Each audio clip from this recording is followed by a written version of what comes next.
এখন আমরা কথা বলি বা পুলিশের যে বিষয়গুলো, তৃণমূলের কিছু পুলিশের অনেক সমস্যা রয়েছে ইনস্ট্রুমেন্টাল। যেমন পুলিশকে যখন তদন্ত করতে পাঠানো হয়, ওই তদন্তের খরচ কিন্তু থানা থেকে দেওয়া হয় না, আর যেটা দেওয়া হয় সেটা কিন্তু অপ্রতুল। আমরা যখন পুলিশকে একটা কাজ করতে দিচ্ছি কিন্তু বাজেট দিচ্ছি না, পুলিশে একটা কালচার প্রচলিত রয়েছে, সেটা হচ্ছে ম্যানেজ করে নাও। এই ম্যানেজ করতে গিয়ে দেখা যায় পুলিশ দুর্নীতির বিভিন্ন কাজে তারা কনভেনশনালি জড়িয়ে পড়ে। পুলিশের যথাযথ বাজেট দেওয়া হবে কিনা, যাতে করে তাদের যে রুটিন ডেইলি অ্যাক্টিভিটিগুলো রয়েছে সেই ডেইলি অ্যাক্টিভিটিগুলো যথাযথভাবে তারা পরিচালনা করতে পারে, এবং তাদেরকে যেন ম্যানেজ করে নাও কালচারে যেন না যেতে হয়, এবং কোনো ধরনের দুর্নীতিতে যেন তাদেরকে যুক্ত না হতে হয়। ধন্যবাদ।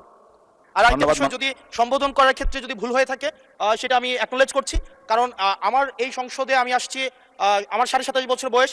সেখানে মাননীয় স্বরাষ্ট্রমন্ত্রী যখন সংসদে এসেছেন 1991 সালে, আর আমি জন্ম হয়েছি 1998 সালে। তো সেই জায়গাতে যদি কনভেনশনাল যে ভুল আছে, আমরা সেগুলো সংশোধন করতেও রাজি।